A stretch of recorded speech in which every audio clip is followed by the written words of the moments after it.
Isang mapagpalang umaga po. Sa tanghaling ito, buhay po ba ang Diyos? Purihin at dakilain ng ating Panginoon, sapagkat muli po ay nagkatipon-tipon tayo ngayong araw na ito. Maligayang panonood po sa ating mga kapatid na nasa internet ngayon na nakatutok sa ating gawain. Live po tayo sa internet. Buhay po ba ang Diyos? Napagod po ba kayo? Hindi masyado? Parang hindi nga yata kayo pinawisan. Ano po? Tunay nga pong napakasarap makapaghandog, makapag-alay sa ating Panginoon. Amen? Kayo po ba ay nakahinga na? Nakapagpunas na po ba kayo ng mga pawis ninyo? Yung iba pa, ano po? Okay, relax lang po tayo. Ayan. Para nang sa gayon, kapag po ako ay tumawag ng mga magbabahagi dito sa harapan, ay tuwirang makapakikinig po ang bawat isa. Ano po? Na manamnam po nila na inyo po ang bawat kataga po na lalabas o mamutawis sa kanilang mga labi. Hindi po ako dapat ang facilitator ngayon. Ano po? Dapat po ay bukas pa ako. Subalit, mahiwaga pong kumikilos ang Diyos. Amen? Masurpresa. Amen po ba? Kaya po ang naging tema ngayong araw na ito ay kung papaano kumikilos ang buhay na Diyos sa iyong buhay. Sapagkat yung po ang naging kaganapan ngayon, malayang kumilos ang Diyos. Ano po? Kumilos ang Diyos sa aking buhay upang sa gayon po ay makapag-facilitator ako sa araw at sa oras na ito. Wala ka bang talino? Wala ka bang lakas ng loob? Bibigyan ka ng Diyos sapagkat mahiwagang kumikilos ang Diyos na buhay sa ating mga buhay. Amen? Kaya yun po ang ating pagninilayan ngayong oras na ito, ngayong araw na ito. Ang tema po natin ay kung papaano kumikilos or ang pagkilos ng buhay na Diyos sa inyong mga buhay, sa ating mga buhay. Narinig po ba ang ating tema ngayon? Narinig niyo po? Parang mahina. Ayun. Ibig sabihin, gising na sila. So, makatuwid po, total, nagsipag-amen na po kayo. Ano po? At medyo malakas na. Ibig sabihin, gising na po kayo. Ano po? So, okay, meron pong may birthday. Ano po? Sino po ba yung may birthday? Okay, bago po tayo dumako sa bahaginan, ay ibig ko po kayong bigyan ng pagkakataon upang makapagpasalamat sa ating Panginoon. Or kung gusto po ninyong tugunin, kung gusto niyo pong magbahagi, kaukulan po sa ating tema, kung paano nga po ang pagkilos ng buhay na Diyos sa inyong buhay. Batid ko po na marami pong kaganapan sa inyong buhay na marapat ninyong isiwalat sa harapang ito. Maraming salamat po. Ating pong palakpakan ng buhay na Diyos sa ating kapatid na may kaarawan. Ano po pangalan nila? Marcosa. Okay. Kapatid na Marcosa. Palakpakan po natin siya.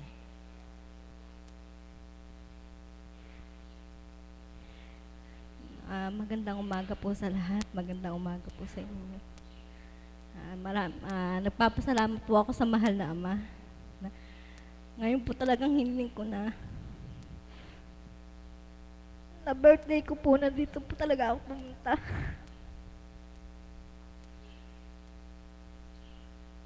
Nagpapasalamat po ako na binigyan niya pa po ako ng buhay. Na dito rin po ako gumaling sa breast ko. Na nanggaling na rin po ako sa doktor dati.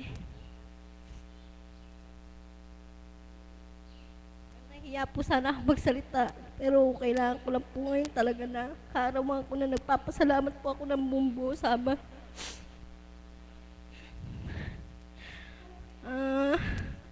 Hindi lang po ako pinagaling niya, pati po yung kapatid ko, anak ko,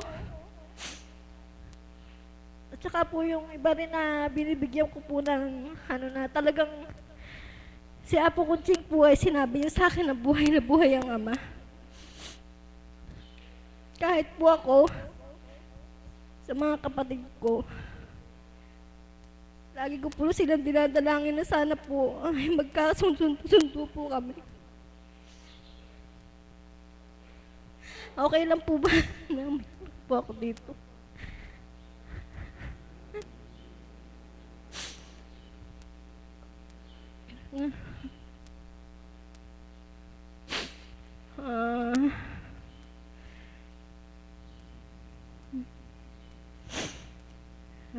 po talaga eh. Hindi ko na po kaya. Masakit po sa kalooban ko na ang pamilya ko, ang kapatid ko ay hindi man na po ako matanggap na inudyok pa po nila ako na ako eh.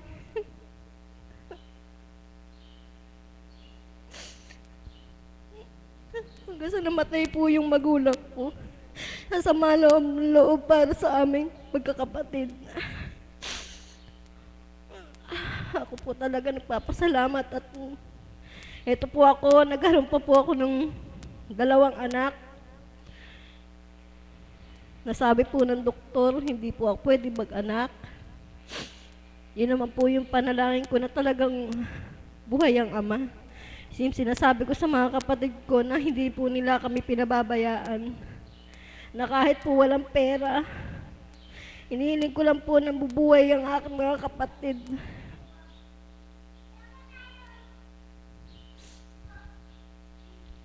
Apo Kunching, maraming salamat po na kahit po minsan sa malayo ako, na lagi po ako nagte-text at nangungulit po sa inyo, na pinagbibigyan niyo pa rin po ang aking kahilingan na maging maayos ang pamilya ko, ang anak ko.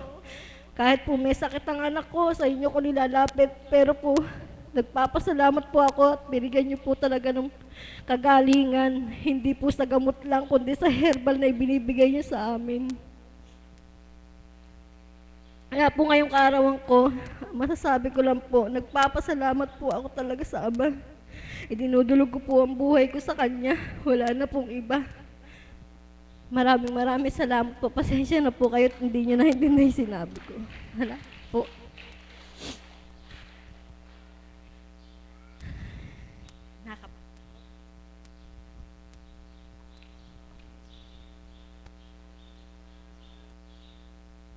Maraming salamat kapatid at happy birthday. Tunay nga pong kapag dumulog ka sa Kanya, wala pong imposible. Amen? Okay po. Maliwanag na po ba sa inyo magiging bahagi na natin kung paano po ang pagkilos ng buhay na Diyos sa ating mga buhay? Amen po ba? Ang salitang kilos po ay, ito po ay action. Ito po ay gawa. Subalit, ang Diyos ay mahiwaga. Amen po ba? Makapangyarihan siya. Maaari siyang gumamit ng tao. Maaari siyang gumamit ng kung ano-ano pa po. Ano po? Sapagkat siya nga po ay mahiwaga. Maaaring sa pagkakataon na ito ay mapagharian ng bawat isa. Amen. Nabiyayaan ng kalakasan ng kalooban upang sa gayon ay makapagsiwalat ng kanyang kadakilaan. Amen po ba?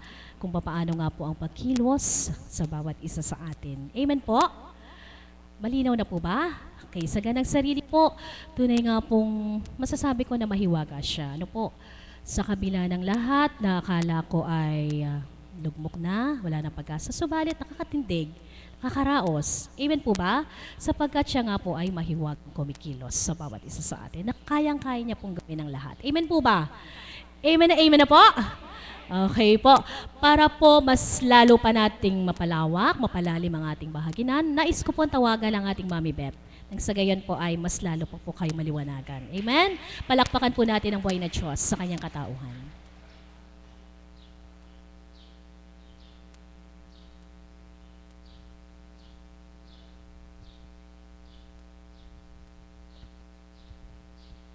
Salamat pong muli aming dakilang Ama sa araw na ito, na ang mga anak mo ay muli mong inakay sa banal na lugar na ito, kung saan sa pamamagitan ng iyong mga banal na salita, mayroong kakaibang mararamdaman bilang hudyat ng pagkilos mo sa aming puso, sa aming kaisipan, sa aming buong pagkatao.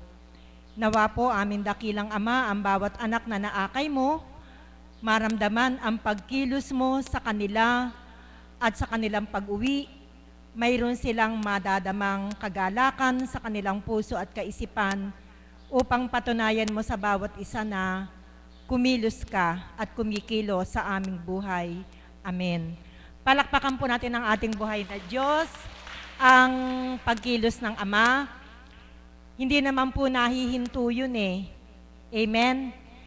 Sa 24 hours, every second, every minute, every hour, every day, ang Panginoon po ay kumikilos sa ating buhay. Amen?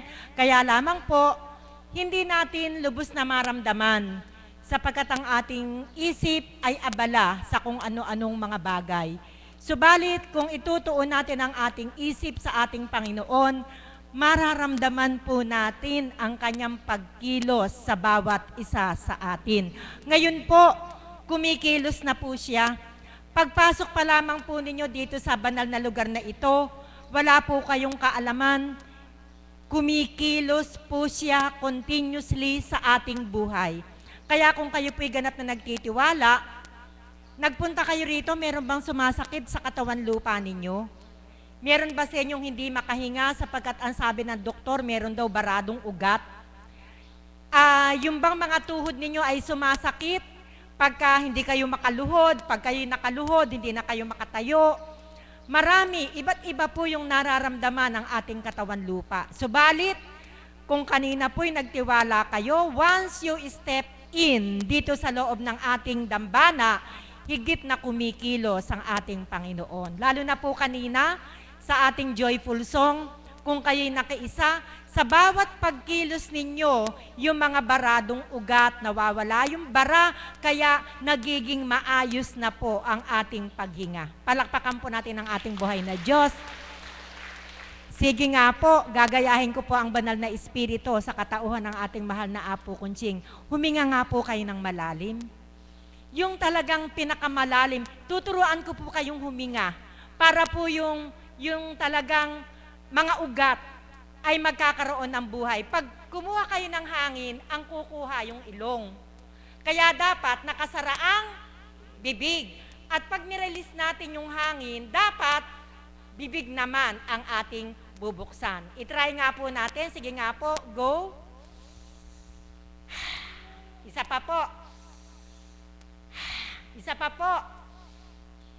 Palakpakan po natin ang ating Panginoon. Nasisigurado ko po, yung pong may mga problema sa paghinga, nagkaroon po ng kagaanan. Naramdaman niyo po ba ang pagkilos ng ating Panginoon? Ganyan po ang gagawin ninyo sa tuwing umaga.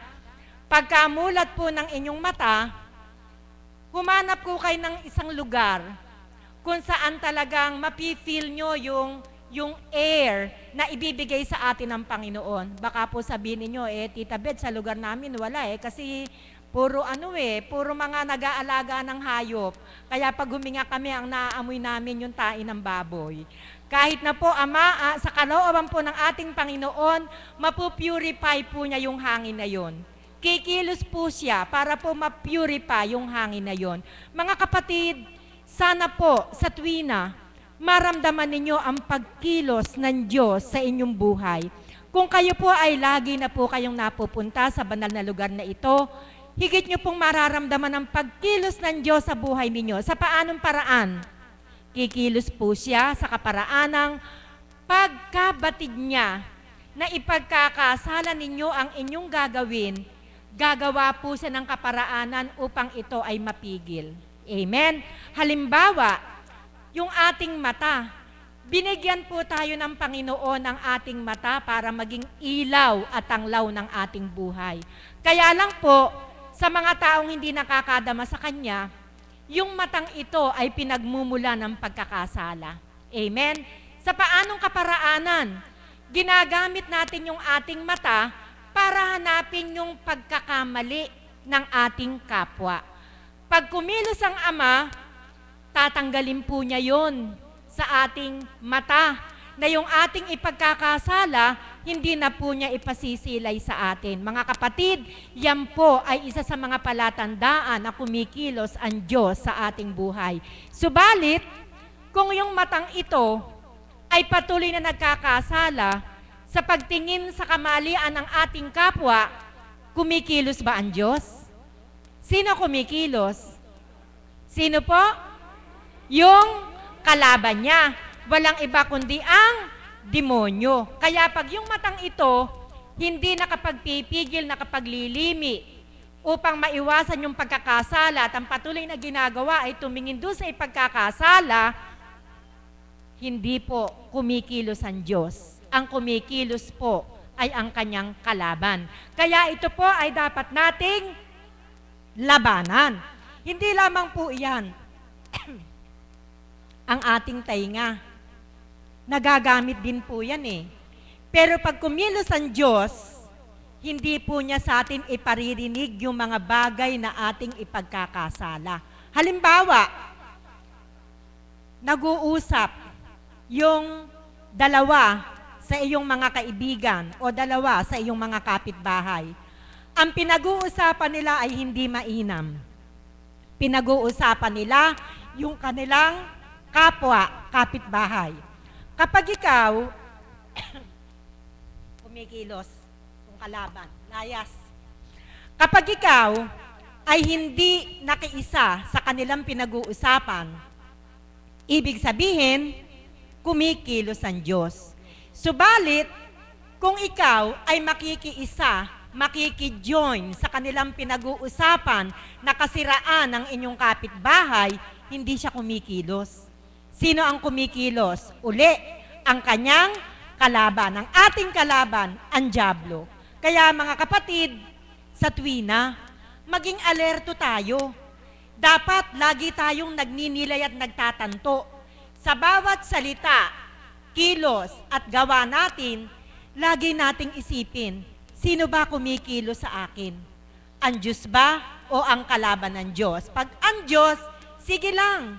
Sumunod tayo, kumilos tayo ng naaayon sa kanyang kalooban. Subalit kung hindi, magnilay, manalangin, hilingin sa Panginoon natin na, Ama, huwag niyo pong pabayaan na kumilos ang inyong kaaway sa aking katauhan. Mga kapatid, maraming paraan ang pagkilos ng Diyos sa ating buhay. Ang pinakamahalaga, dapat lagi nating madama kung siya na nga ba ang kumikilos o ang kanyang kalaban. At ang ating sandata upang siya ay hadlangan at hindi makakilos sa ating pagkatao, muli kong uulitin, ang pinakamabisang sandata ay ang tayo ay manalangin. Ang panalangin ang napakabisang sandata. Kaya kung tayo po yung tipo ng anak ng Diyos na tamad magdasal, kulang sa pananampalataya at pananalig, hindi po natin mararamdaman ang pagkilos ng Diyos sa ating buhay. Mag-focus po tayo sa Kanya. Sa unang sandali na nakaupo na kayo dito, mag-focus na po tayo sa ating Panginoon. 100% kikilos siya. Mamaya, pagluwal ng banal na Espiritu sa katauhan ng ating mahal na Apo Kunching, higit niyong mararamdaman ang pagkilos ng ating Panginoon. At ang katunayan, katibayan na kumilos siya sa inyong pagkatao, sa pagkatao ng bawat isa, mamaya po, uuwi po tayo na may galak ang ating puso at kalooban. Nawa po, madama ninyo ang pagkilos ng Diyos sa ating mga buhay. Magandang umaga po at maraming salamat.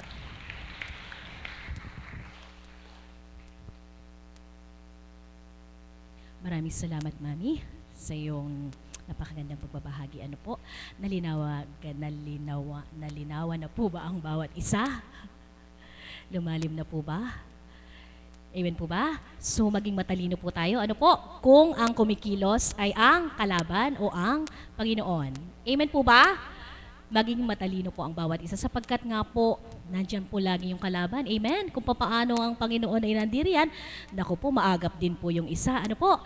Kaya ang sabi po ni Mami Beth, sa tuwina po ay maging handa tayo, maging matalino tayo, at syempre po, tayo po ay mapuspos ng panalangin ng sa gayon ay ang pagkilos ng buhay na Diyos ang siyang maghari sa ating mga buhay. Amen po ba? Inaantok na po ba kayo? Okay po, para maaliw po tayo, akin pong tinatawagan ng aking nanay Mirna. Nagsagayon po, tayo pong lahat ay maaliw niya. Palakpakan po natin ang buhay ng Diyos.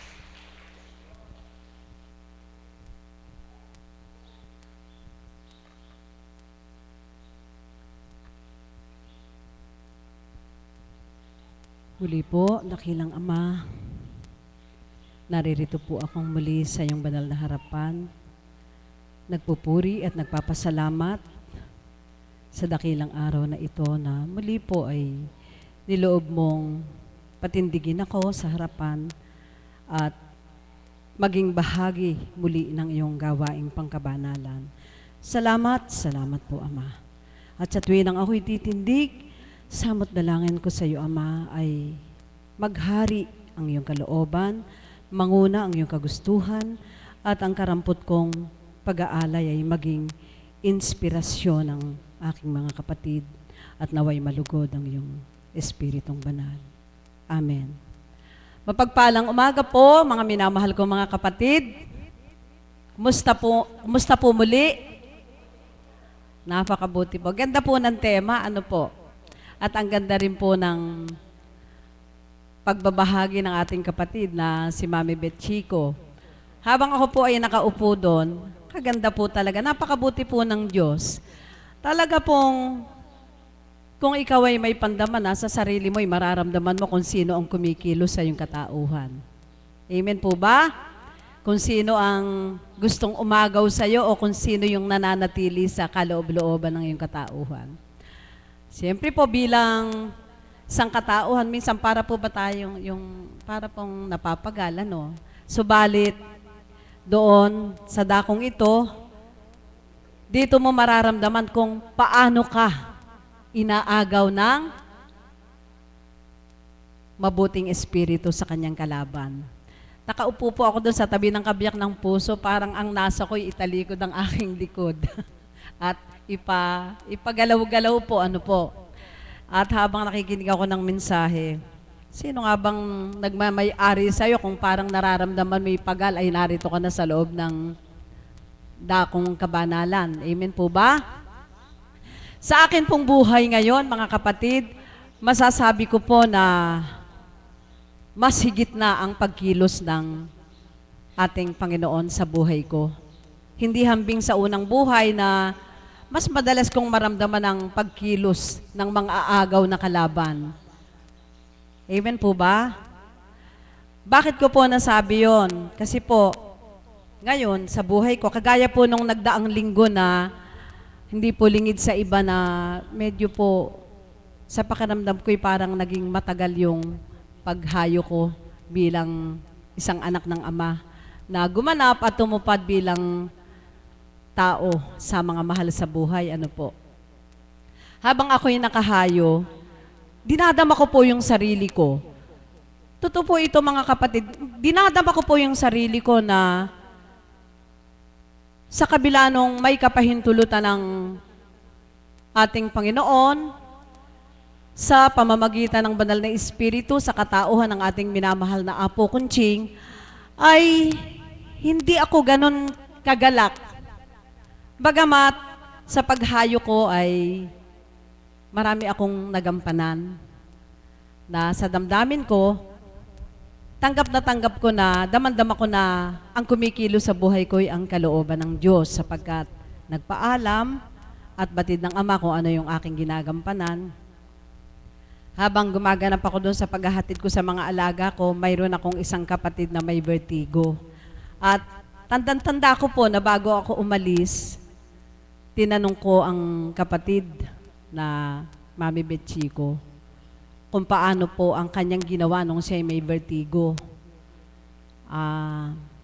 Ang sabi po niya ay pinaliguan ng yung pong 3 yelo na nilulusaw sa mainit na tubig. Sabi ko po, tama-tama dadating ako ngayong hapon, babanyusan ko na siya. Subalit, ang sabi ng kapatid, parang wala yatang pagbabanyos na gabi. Ang alam kong pagbabanyos ay araw. Naramdaman ko po na sadyang sa buhay natin ngayon ay mas higit na nananaigang pagkilos ng Diyos sa buhay natin. Sapagkat sa kabila ng siya ay nagpadoktor, kay daming gamot na iniinom, nananatili po yung sakit ng ulo. Subalit nang ipatupad niya po yung paggamit ng gamot na hatol ng banal na Espiritu, sa pamamagitan ng mga yelong yun ay guminhawa po siya. Dito po sa mumunting mga bagay na ito, mga kapatid, ay ano kaya ang masasabi natin? Sino pa kaya ang kumilos? Si Lord. Palakpakan nga po natin ang Panginoong Diyos na buhay. Yan po yan po yung saganang sa akin, kanya-kanya po ng pagpapaliwanag. Sa akin, nararamdaman kong kumikilos siya sa pamamagitan ng mga ganong bagay, Subalit, yun po, ninamnam ko din po yung pagbabahagi na kung minsan nga po ako, bilang isang anak ng Diyos, ako po kasi ngayon nararamdaman ko, alam niyo po, pag kumikilos po ang Panginoon sa buhay ko, kahit saan po ako nakaupo, minsan, mayroon po akong galak na hindi ko mapigil. Ano po, yung para po bang napapaingay ako.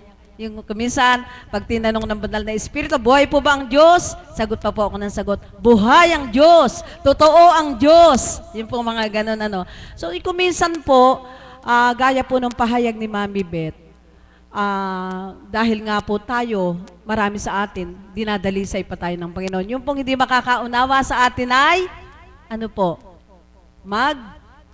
magkakasala. Ano po, yung parang sa sarili nila, bakit kailangan pang maingay at sumigaw, Kaya, kuminsan yan po, bakit niloloob ng Diyos na may mga tinatawag na kapatid upang tumindig sa harapan at magbahagi. At bawat araw ay may temang ibinibigay ng Panginoon upang sa gayon ay maunawaan natin kung ano ba yung mga kaganapan na yon. So, doon po, sa ganong kaparaanan, nararamdaman ko po sa sarili ko, masaya ko, kumikilos ang Diyos. Subalit, sa kabila nung nararamdaman kong galak, kumikilos din po ang kalaban sa ibang kaukulan na may nagkakasala. Kaya po, kung ako man minsan ay maingay, pag ganun po na sumasagot ako, hinihingi ko po ng pauman ninyo, Subalit, ang puso ko ay talaga pong galak na galak pag ganun. Pag po, minsan parang galak na galak ka, parang nakakapag-create ka na pala ng ingay, yung nagkakasayahan kayo. So marami pong bagay. At ito pa po, sa buhay ko ngayon, nararamdaman ko po ang pagkilos ng Diyos na sa dating buhay. Nung una pa lang po akong hinirang ng banal na Espiritu sa katauhan, pamamagitan ng katauhan ng ating minamahal na Apo Kunching, natatalo pa po ako ng kalaban madalas. Kahit po walang importante akong tutunguhan, gaya po ngayon, sa loob ng 1 taon naman, minsan lang po mangyari yung ako'y humayo ng mga 2 to 3 araw. Noon po, kahit walang mabigat na kadahilanan o walang mahalagang kadahilanan, madali po akong maagaw ng kalaban. Pag mayroon akong damdamin sa puso ko na, ayoko nang pumasok, nakakainis naman yung ganon, yung kapatid na yon. Ito, nagpapakatotoo lang po, ito po sa unang buhay, wag po tayong magkasala. Yung po bang parang, nag-uusap naman sila, nag-gano naman sila, maingay sila. Para po bang madali akong madala. Subalit, yun po pala, tingnan nyo po ayon sa pakikinig ko. Yun po yung kaparaanan ng Diyos upang maunawaan natin na hindi po pala yun ang kaparaanan. Kasi kung tuwirang ang kumikilos sa damdamin mo at sa katauhan mo, ang Panginoong Diyos, wag po nating pansinin yung gawa ng iba sapagkat hindi rin po nila gustong magkasala siguro. Kumbaga, pinahihintulutan nyo ng ating Panginoon na may makita kang ipagkakasala mo, tinitingnan kung hanggang saan ka na. Amen po ba? So, ibig sabihin, sa buhay ko ngayon, nararamdaman kong kumikilos siya kasi napagtatanto ko na yung kung ano ba yung mali ko, ano ba yung marapat, ano ba yung dapat kong tubdin ipagpatuloy. Di po ba, yun ay isang maliwanag na pagkilos ng Diyos sa buhay natin. Yung pong maramdaman natin kung saan tayo mali, maramdaman natin kung mabuti ba yung ginagawa natin, magkaroon tayo ng pandama kung yung po bang pandama natin ay masaya tayo dahil yung damdamin natin ay sa pagkilos ng Diyos. Kasi sabi nga po, madaling maramdaman. Kapag para kang lumbay at hindi ka mapakali, ibig sabihin, sino kumikilos?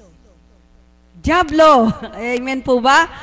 Ngayon po, hindi naman po ako ginagalaw ni Diablo, kundi para po bang siyempre nagkakaedad na maraming ginampanan, parang napapagod-pagod. Pero tingnan nyo po, makinig ka lang.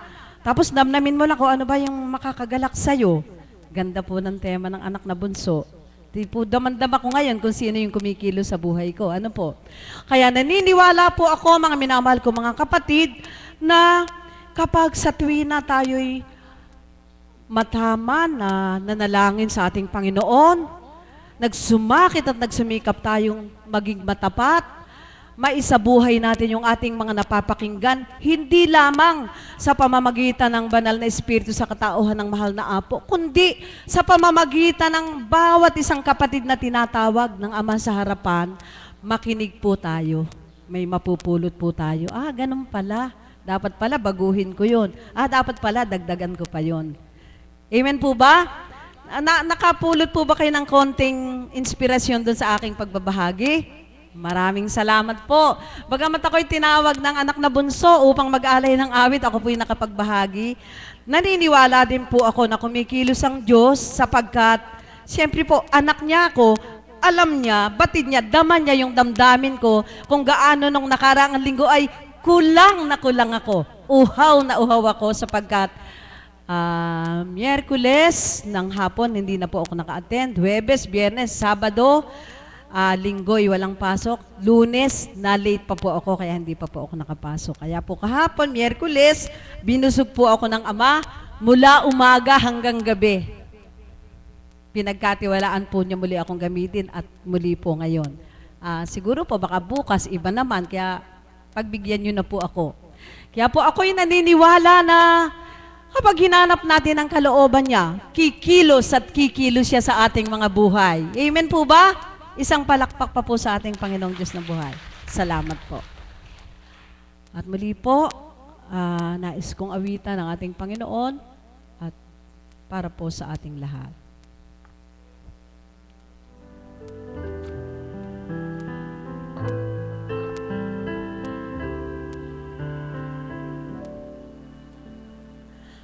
I believe for every drop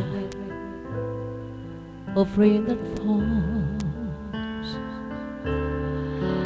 a flower grows.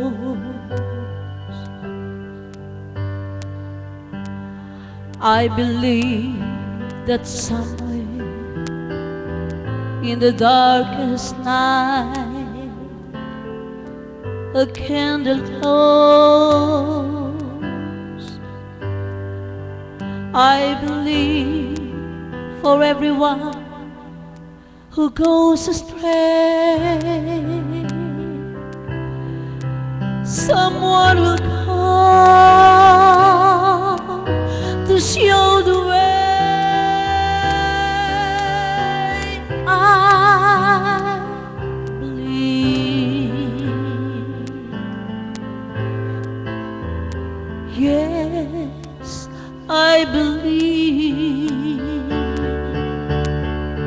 I believe above the storm, smallest rain will still be here.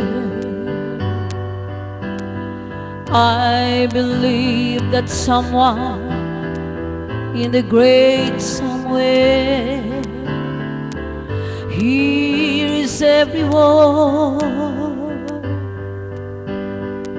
Every time I hear a newborn baby cries, or that's a leaf, or see the sky, then I know why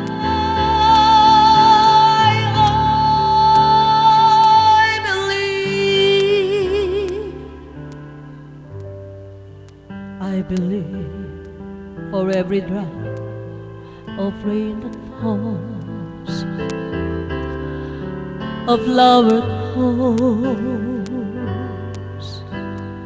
I believe that somewhere in the darkest night a candle glows. I believe for everyone who goes astray, someone will come to show the way. I believe, yes, I believe above the storm, the smallest rain will still be here. I believe that someone in the great somewhere hears every word. Every time I hear a newborn baby cries, oh, that's a leaf, oh, see the sky, then I know why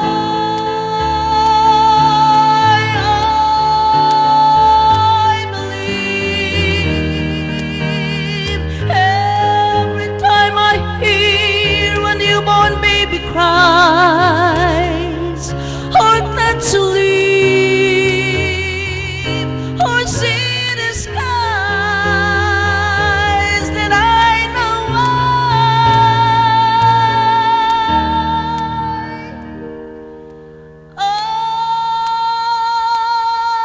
I believe.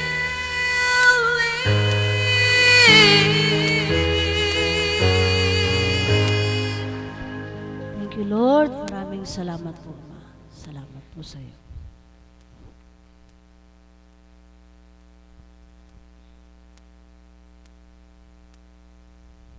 Maraming salamat, Nanay, sa napakagandang awitin.